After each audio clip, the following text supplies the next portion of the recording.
ಕಾಶ್ಮೀರ ಎಂದ್ರೇನೆ ಸೊಬಗು. ಕಾಶ್ಮೀರ ಎಂದ ತಕ್ಷಣ ಸುಂದರ ದೃಶ್ಯಗಳು ಕಣ್ಣೆದುರು ಸುಳಿದಂತಾಗತ್ತೆ. ಜಮ್ಮು ಕಾಶ್ಮೀರ ಭಾರತದ ಹೆಮ್ಮೆ ಕೂಡ ಹೌದು. ಪ್ರವಾಸಿಗರ ಪಾಲಿನ ಸ್ವರ್ಗ ಈ ಕಣಿವೆ ರಾಜ್ಯ. ಸೊಬಗಿಗೆ ಮತ್ತೊಂದು ಹೆಸರೇ ಕಾಶ್ಮೀರ. ಇದೇ ಕಾರಣಕ್ಕೆ ಪ್ರತಿ ವರ್ಷ ಸಾಕಷ್ಟು ಸಂಖ್ಯೆಯಲ್ಲಿ ಪ್ರವಾಸಿಗರು ಇಲ್ಲಿಗೆ ಭೇಟಿ ನೀಡ್ತಾರೆ. ಸುತ್ತಲೂ ಹಿಮ ಪರ್ವತಗಳು, ಎತ್ತರದ ಬೆಟ್ಟಗಳು, ಅವುಗಳ ನಡುವೆ ನಡೆಯುವ ಪಯಣ. ಈ ಭಾವನೆಯನ್ನ ಪದಗಳಲ್ಲಿ ವರ್ಣಿಸಲು ಸಾಧ್ಯವಿಲ್ಲ. ನೀವೇನಾದ್ರೂ ಕಾಶ್ಮೀರಕ್ಕೆ ಹೋಗುವ ಕನಸು ಕಂಡಿದ್ರೆ ನಿಮಗಿದೆ ಒಂದು ಗುಡ್ ನ್ಯೂಸ್. ಕಾಶ್ಮೀರ ಎಂದ್ರೇನೆ ಸೊಬಗು. ಕಾಶ್ಮೀರ ಎಂದ ತಕ್ಷಣ ಸುಂದರ ದೃಶ್ಯಗಳು ಕಣ್ಣೆದುರು ಸುಳಿದಂತಾಗುತ್ತೆ. ಜಮ್ಮು ಕಾಶ್ಮೀರ ಭಾರತದ ಹೆಮ್ಮೆ ಕೂಡ ಹೌದು. ಪ್ರವಾಸಿಗರ ಪಾಲಿನ ಸ್ವರ್ಗ ಈ ಕಣಿವೆ ರಾಜ್ಯ. ಸೊಬಗಿಗೆ ಮತ್ತೊಂದು ಹೆಸರೇ ಕಾಶ್ಮೀರ. ಇದೇ ಕಾರಣಕ್ಕೆ ಪ್ರತಿ ವರ್ಷ ಸಾಕಷ್ಟು ಸಂಖ್ಯೆಯಲ್ಲಿ ಪ್ರವಾಸಿಗರು ಇಲ್ಲಿಗೆ ಭೇಟಿ ನೀಡ್ತಾರೆ. ಮನಸ್ಸಿಗೆ ಆನಂದ ನೀಡುವ, ಬದುಕಿನ ಎಲ್ಲ ಜಂಜಾಟಗಳನ್ನ ಮರೆಯುವಂತೆ ಮಾಡುವ ಅಪೂರ್ವ ತಾಣಗಳು ಇಲ್ಲಿವೆ. ಇಂತಹ ತಾಣಗಳು ಪ್ರವಾಸದ ನೆನಪನ್ನ ಸದಾ ಹಸಿರಾಗಿ ಇರುವಂತೆಯೂ ಮಾಡುತ್ತೆ. ಜಮ್ಮು ಕಾಶ್ಮೀರದಲ್ಲಿ ಸುಂದರ ಸರೋವರಗಳಿಗೆ ಕೊರತೆ ಇಲ್ಲ. ಕಣ್ಮನ ಸೆಳೆಯುವ ಈ ಸರೋವರಗಳು ನಮಗೆ ಹೊಸ ಲೋಕದಲ್ಲಿ ವಿಹರಿಸಿದ ಅನುಭವವನ್ನ ತರುತ್ತೆ.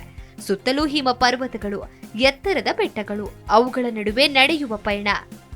ಈ ಭಾವನೆಯನ್ನ ಪದಗಳಲ್ಲಿ ವರ್ಣಿಸಲು ಸಾಧ್ಯವಿಲ್ಲ.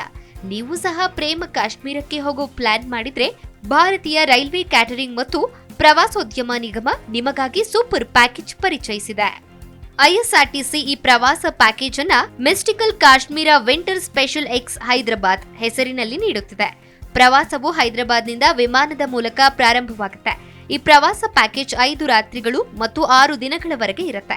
ಈ ಪ್ರವಾಸದ ಭಾಗವಾಗಿ ಗುಲ್ಮಾರ್ಗ್, ಪಲ್ಗಾಮ್, ಸೋನ್ಮಾರ್ಗ್ ಮತ್ತು ಶ್ರೀನಗರದ ಅನೇಕ ಸ್ಥಳಗಳಿಗೆ ಭೇಟಿ ನೀಡಲಾಗುವುದು.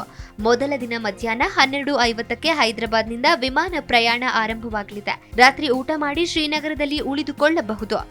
ಎರಡನೇ ದಿನ ಉಪಹಾರದ ನಂತರ ಚಿನ್ನದ ಹುಲ್ಲುಗಾವಲು ಎಂದು ಕರೆಯಲ್ಪಡುವ ಸೋನ್ಮಾರ್ಗ್ಗೆ ತೆರಳುತ್ತೀರಿ. ಎತ್ತರದ ಹಿಮದಿಂದ ಆವೃತವಾದ ಬೆಟ್ಟಗಳು ಮತ್ತು ಹಿಮದಿಂದ ಆವೃತವಾದ ರಸ್ತೆಗಳಿಂದ ವೀಕ್ಷಿಸುವ ನೀವು ಮಂತ್ರ ಮುಗ್ಧರಾಗ್ತೀರಿ. ತಾಜ್ವಾಸ್ ಗ್ಲೇಸಿಯರ್ ಈ ಪ್ರವಾಸದ ಪ್ರಮುಖ ಆಕರ್ಷಣೆಯಾಗಿದೆ. ಮೂರನೇ ದಿನ ಬೆಳಿಗ್ಗೆ ಗುಲ್ಮಾರ್ಗ್ಗೆ ಹೊರಡಿ. ಅಲ್ಲಿ ನೀವು ಹೂವಿನ ಸಾಲುಗಳ ರಸ್ತೆಗಳ ಮೂಲಕ ಪ್ರಯಾಣಿಸಿ ಗುಲ್ಮಾರ್ಗ್ ಗೊಂಡೋಲವನ್ನ ತಲುಪಿ ಅಲ್ಲಿನ ರೋಪ್ವೇ ರೈಡ್ ನಿಮ್ಮನ್ನ ಮಂತ್ರ ಮುಗ್ಧಗೊಳಿಸುತ್ತೆ. ಅದಕ್ಕೆ ತಗಲುವ ವೆಚ್ಚವನ್ನ ಯಾತ್ರಾರ್ಥಿಗಳು ಭರಿಸಬೇಕು. 4ನೇ ದಿನ ಪಹಲ್ಗಾಮ್ಗೆ ಹೊರಡಲಾಗುವುದು. ಸಮುದ್ರ ತೀರದಿಂದ 2440 ಮೀಟರ್ ಎತ್ತರದಲ್ಲಿರುವ ಈ ಪ್ರದೇಶದಲ್ಲಿ ಕಣಿವೆಯ ಸೊಬಗನ್ನ ವೀಕ್ಷಿಸಿ ಹಿಂತಿರುಗುವಾಗ ಕೇಸರಿ ಬೆಳೆ ಹಾಗೂ ಅವಂತಿಪುರದ ಅವಶೇಷಗಳನ್ನ ಕಣ್ತುಂಬಿಸಿಕೊಳ್ಳಬಹುದು. 5ನೇ ದಿನ ಟಿಫನ್ ಮುಗಿಸಿ ಶ್ರೀನಗರ ತಲುಪಿ ಅಲ್ಲಿ ಆದಿಶಂಕರಾಚಾರ್ಯ ದೇವಸ್ಥಾನಕ್ಕೆ ಭೇಟಿ ನೀಡಲಾಗುತ್ತೆ. ಸಂಜೆ ಸೂರ್ಯಾಸ್ತವನ್ನ ವೀಕ್ಷಿಸಲು ದಾಲ್ ಸರೋವರಕ್ಕೆ ಹೊರಡಲಾಗುವುದು. ಅಲ್ಲಿ ನೀವು ಚಾರ್ ಜಿನಾರ್ ನೋಡಬಹುದು. 6ನೇ ದಿನ ಹೌಸ್ ಬೋಟ್ನಿಂದ ಮೊಘಲ್ ಗಾರ್ಡನ್ಸ್ ಮತ್ತು ಬೊಟಾನಿಕಲ್ ಗಾರ್ಡನ್ಗೆ ಭೇಟಿ ನೀಡಿ ಅಲ್ಲಿಂದ ಶ್ರೀನಗರ ವಿಮಾನ ನಿಲ್ದಾಣಕ್ಕೆ ತೆರಳಲಿದ್ದೀರಾ. ಅಂದು ಸಂಜೆ ಶ್ರೀನಗರದಿಂದ ವಿಮಾನ ಪ್ರಯಾಣದ ಮೂಲಕ ಹೈದರಾಬಾದ್ ತಲುಪುವ ಮೂಲಕ ಪ್ರವಾಸ ಕೊನೆಗೊಳ್ಳಲಿದೆ. ಜಮ್ಮು ಕಾಶ್ಮೀರ ಪ್ರಯಾಣಕ್ಕೆ ಪ್ಯಾಕೇಜ್ ಶುಲ್ಕ ಸಿಂಗಲ್ ಆಕ್ಯುಪೆನ್ಸಿಯಲ್ಲಿ ಪ್ರಯಾಣಿಸಲು ಬಯಸಿದ್ರೆ ಪ್ರತಿ ವ್ಯಕ್ತಿಗೆ 43,670 ರೂಪಾಯಿ ಟಿಕೆಟ್ ದರ ನಿಗದಿಪಡಿಸಲಾಗಿದೆ. ಡಬಲ್ ಆಕ್ಯುಪೆನ್ಸಿ ಬಯಸಿದ್ರೆ 41,710 ರೂಪಾಯಿ ಟಿಕೆಟ್ ದರ ನಿಗದಿಪಡಿಸಲಾಗಿದೆ. ಇನ್ನು ಟ್ರಿಪಲ್ ಆಕ್ಯುಪೆನ್ಸಿ ಪ್ರಯಾಣಿಸಲು ಬಯಸಿದ್ರೆ 41,050 ರೂಪಾಯಿ ಟಿಕೆಟ್ ದರ ಪಾವತಿಸಬೇಕಾಗುತ್ತೆ. 5 ರಿಂದ 11 ವರ್ಷದೊಳಗಿನ ಮಕ್ಕಳಿಗೆ ಹಾಸಿಗೆ ಇರುವ ವ್ಯಕ್ತಿಗೆ 37,130 ರೂಪಾಯಿ. ಇನ್ನು 2 ರಿಂದ 4 ವರ್ಷದ ಮಕ್ಕಳಿಗೆ 27,990 ಪಾವತಿಸಬೇಕು. ಜಮ್ಮು ಕಾಶ್ಮೀರ ಪ್ಯಾಕೇಜ್ನಲ್ಲಿ ಹೋಟೆಲ್ ವಸತಿ, ಪ್ರಯಾಣ ವಿಮೆ ಸೌಲಭ್ಯವಿರಲಿದೆ. ಜಮ್ಮು ಕಾಶ್ಮೀರ ಪ್ರವಾಸವು ನವೆಂಬರ್ 21, ಡಿಸೆಂಬರ್ 21 ಮತ್ತು 27ರಂದು ಲಭ್ಯವಿದೆ. ಜಿ ಕನ್ನಡ ನ್ಯೂಸ್ ಈಗ ನಿಮ್ಮ ಮನೆಯಲ್ಲೇ ನೋಡಿ. ಎಲ್ಲ ಕೇಬಲ್ಗಳಲ್ಲಿ ಈಗ ಲಭ್ಯ.